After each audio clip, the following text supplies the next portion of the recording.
we are on the air. Good afternoon, everybody, and welcome to the show that just gives you what you want. This is the Sports Box, where the only opinion that matters is right here. I am Mike Galetta, a.k.a. Hamilton Mike, along with my partner, Brian, the Ranger Retard. Brian, how are you? Doing well, sir. How are you? Just living the dream, living the dream. Today we are going to talk about the NFL 32 preview team, the Houston Texans. First, we want to say from our Sports Box family to everyone out there in Houston, our thoughts and prayers are with you. Brian, let them know what else they can do for you. Know, you see the pictures, and it's kind of surreal. Horrible, horrible situation. My heart goes out to everybody down there going through it. I mean, I hope everybody's safe.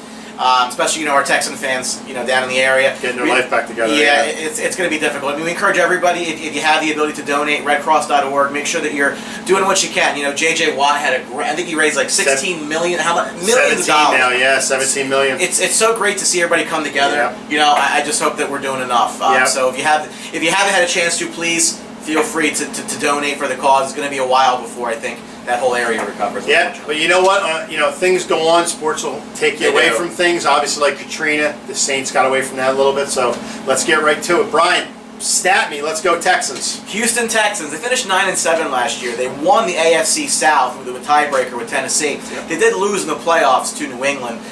Struggled offensively, Mike. That's not really much of a surprise for anybody who follows this team. 29th overall in the NFL, both total and passing, so we know what the correlation is. They ran well, though. 8th overall there.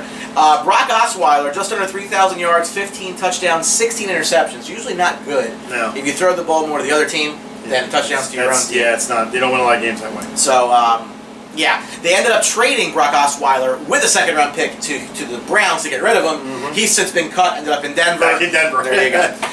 Lamar Miller, first year in Houston, over 1,000 yards, 5 touchdowns. Nice year there. DeAndre Hopkins really struggled. He had 4 touchdowns, but not for fantasy owners. Really kind of torpedoed a lot of seasons last year, frankly. But the strength of this team was their defense. First overall in the NFL, especially with yardage. 12th on the ground, 2nd through the air. They've just been great defensively for a number of years. They tried to address the quarterback position. They moved up in the draft. Yep. They sent the pick 25 this year and the first next year to the Browns to go get Deshaun Watson out of Clemson, 12th overall. And I want to start there. But if you go back to our mock for Houston, we really didn't know which way they were going to go. We thought they might go with a quarterback. We thought Watson might be gone from here. Mm-hmm. I guess twofold. Do you think they gave up too much? And B, was that the right selection? I think it was the right selection, and I don't think they gave up too much. Here's a guy I think that could be the quarterback for Houston for their future. Because if you look at Houston's last couple quarterbacks in the last probably 3, they've gotten killed. Brian Hoyer, you're talking Tom Savage. I mean, Brock Osweiler experiment didn't work. This team is overpaid for a lot of quarterbacks that have come in and not done anything. I absolutely think it's the right move. I like Deshaun Watson. I'm surprised he was there. I'm surprised they went after him. But I like the pick. I thought, like you said, he was going to go earlier. But when they got him, I think it's a steal. I really do. Now, I'll come back at you with the wide receiving core. We talk about DeAndre Hopkins, Will Fuller. And on a side note, not to make a bad point about this, but I think that DeAndre Hopkins was signed to a deal last week, an extension. And I understand sometimes these things have to go at a certain time. But it wasn't a holdout situation. It wasn't, they needed to sign him at this point. It was an extension. Now, to sign him for that kind of money at a week where Houston, the city, is going through all this, I kind of think, shame on you, Houston, Texas, for doing something in that sense. Could they have done it next week or the week after? Maybe they could have. I think that would have been a little bit better. But in the same sense, I don't know if I understand where the optics are and something like that. But I mean, you never know with the NFL calendar as far as caps and stuff. I mean, it is what it is. You really can't go after them that much because, like you said, it might have had to been done. But you mentioned the receiving core. I think they're going to miss Will Fuller quite a bit. So he broke his collarbone. He's going to be out. It sounds like it's about week 8, if not longer. He had a nice rookie season. He came out of the gate pretty hot. Only had 2 touchdowns, but really, I mean, they only had 15 passing touchdowns for the whole team. So and you look at that in the same sense with the running attack. Lamar Miller has been okay for them. I thought Lamar Miller might have been a little bit ragged coming there, being beat up in Miami a little bit. But you know what? He's turned the corner. I think he's going to be all right. 1,000-yard receiver, 1,000-yard rusher. He had 5 touchdowns. I mean, I think that we talked about that whole it was Arian Foster, Lamar Miller, kind of like a sign trade thing that kind of happened. Yep. Listen, he's going to start for Houston. What I want to see really is Deontay Foreman, the draft pick. He's going to be backing up, or at least in the rotation there. Curious to see how they use him. But I like Lamar Miller. I just think that his lack of touchdowns was a part of this overall. The passing offense blows. Yeah. And it became a stack the box, and it became a situation where he had to do a lot for himself. I mean, you're a quarterback. It's like, Yeah, no, I hear you. And you want to talk about the defense a little bit, the defense side of the ball? Hey, listen, their defense is absolutely fantastic, Yeah. and it continues gets to them be. through. It continues to be year in, year out, and we've said this a lot about Houston. The unfortunate part for their defenders is they're so good, and they get no run support from their offense, and a lot of guys have wasted careers being down there. You're going to shut teams out. You got to score. Right. J.J. Watt did miss some time last year. Had injury. We'll see how he comes back this year. But Jadeveon Clowney, the former first overall pick, just 6 sacks. They're going to need something out of him. He needs to pay them back for that investment they put into him. Yeah. I think this is going to be a year where he has a bit of a breakout because he has to. And I was just going to say that because Jadeveon Clowney, you got to remember his first year he was hurt. He was out for the whole year. Yes. So this last year was really his rookie season in the league. And all rookies get adjusted to the league. They got to get formatted. They got to get their rhythm. I mean, I think 6 is fine for him for his first year. Now, does he have the high expectations? Yeah, he's got to get 10 or 11 this year. At that day. He's got to come up a little bit. He's got to pick it up. I don't see a big problem with him. I mean, I think their secondary's solid as well. Like you said, Brian Cushing back there at the linebacker spot. I mean, this defense is loaded. Oh, yeah. The problem with Texas is they're top heavy because if you can shut teams out, but you got to score. Well, they've put a lot of resources into that defense. I mean, if you look around, their defense for first-round picks, again, Cushing was a first-round pick, Watt was a first-round pick, Clowney was a first-round pick, Kevin Johnson, the corner, was a first-round pick, Kareem Jackson, who's backing him up, was a first-round pick. You see this with teams. They put a lot of resources into defense, and defense does win championships. And they're going to start moving towards the offense with Deshaun Watson, and here we go with some more picks. They're going to have to, I think, and they've done a little bit of that. Both Hopkins and Fuller were first-round picks. So, from that standpoint, I mean, they're going that direction. Yeah, absolutely.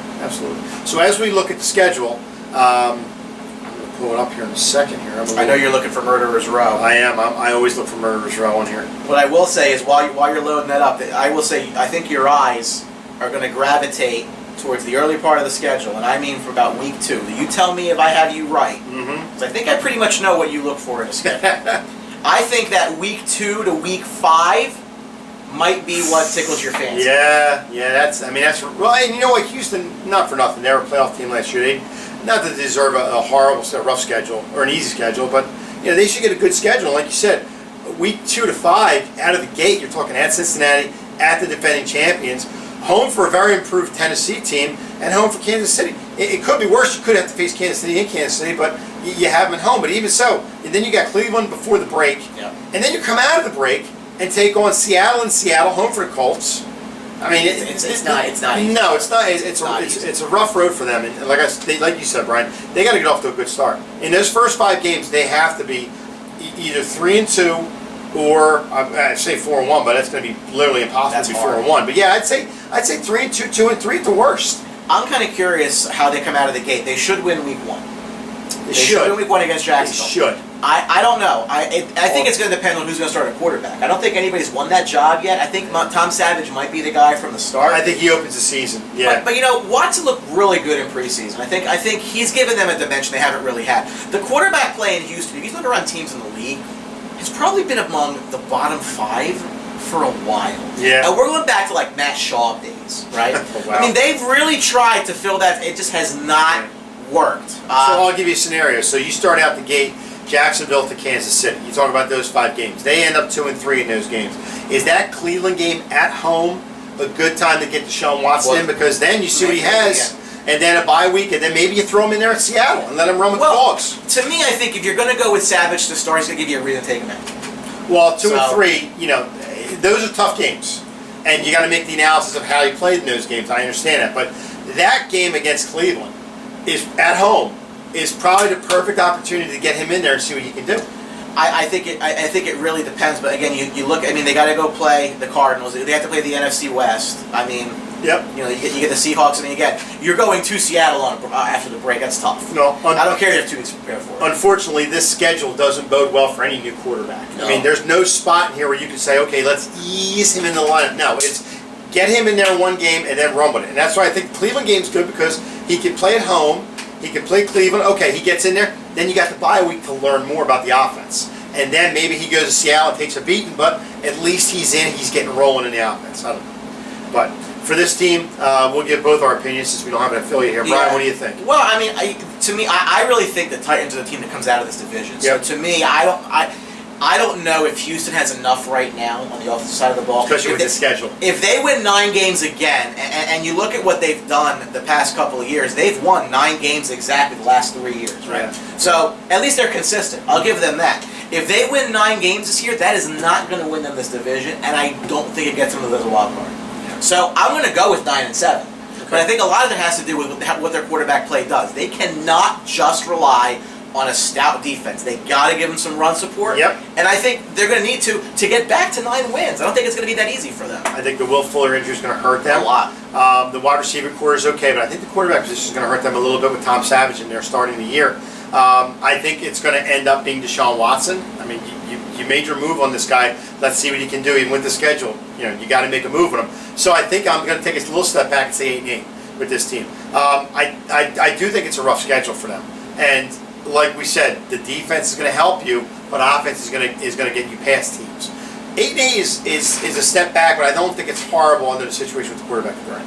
If Deshaun Watson ends up with 8-8 with them halfway through the season, I think it's a plus. You see what he can do, handle himself. Well, the guys in Cleveland are asking for 0-16, get that pickup, the size they can get. How many years can you get the first pick when you're in Cleveland? That just shows me you keep fighting for it. You're not getting any better. You're just a bottom feeder in the league. But the storyline is going to be Deshaun Watson this year. Absolutely. We said this for a lot of teams around the league. Absolutely. Like, if you're going to get a franchise guy, the price doesn't matter because that's the one position in football other than coaching that you desperately need. So, we talk about his 2 first-round picks a lot. Yeah, it's a lot, but if Watson pans out, it's not. You won't even care. So. Yeah. And you want to talk about first-round picks? Jared Goff, for example, last year's #1 pick for the Rams. They didn't put him in there. They put him in there at the very end of the year to get beat up. He missed the whole year of learning. You're going to get a guy that early. Same thing with Mahomes for Kansas City. We didn't talk about that much, but here's a guy where you moved up and spent a lot for this guy. Got to get him in there. Got to get him in there. Let him take his beating. Let him learn the offense and roll with it. And if you don't get Deshaun Watson in there until week 13 or 14 of the year because it's lost, what does he really learn at that point? He's learning how to just, I don't know. I think he's going to be in there, and I think 8-8 is a good record. Still a team that's kind of working through some issues. Yes, the quarterback is just going to hurt them. Yeah, but now once they figure that out, now they're back in the hunt again. Yeah, I mean, because now, like you said, they're drafting towards the offense. Well, here's the thing. I mean, I like their skill position players. Yeah. The tight end's a tight end. I mean, Fedorov's, whatever. But, if Watson pans out, you add maybe like an offensive lineman here and there, you got your receivers. Yep. At least you're starting to. Well, and I always say this too, you draft a quarterback just like James Winston in Tampa. You got to build the line around him to protect your $1 million player. If you don't protect him, he's not going to be your $1 million player for long. He's going to get beat up. And that's what now I think Houston's starting to do. They're starting to gravitate more towards the offense because they know the defense is set. So I think they'll be fine. Maybe not this year, but I think next year, big step forward for Houston. For sure. So that's all the time we have for the Houston Texans. We want to thank you for watching. And again, thoughts and prayers out to the people in Houston. Get back on your feet. The nation's here for you folks. We're doing whatever we can for you, so we appreciate you watching. And again, if you're out there, you have the resources to donate to Houston, please do. It's going to be a big undertaking. To build it back up again. That's what America does. So we'll be there. And if you have the money to do that, I understand people are on a budget. I understand if you can't do it, you can't do it. But there's a lot of things you could donate out there to these people out there who just lost everything. Yeah. Let's give whatever we can to our brethren in the Texas area. We're here for it. So remember, at the Sports Box, the only opinion that matters is right here. Thanks for watching, folks, and God bless Texas. See ya.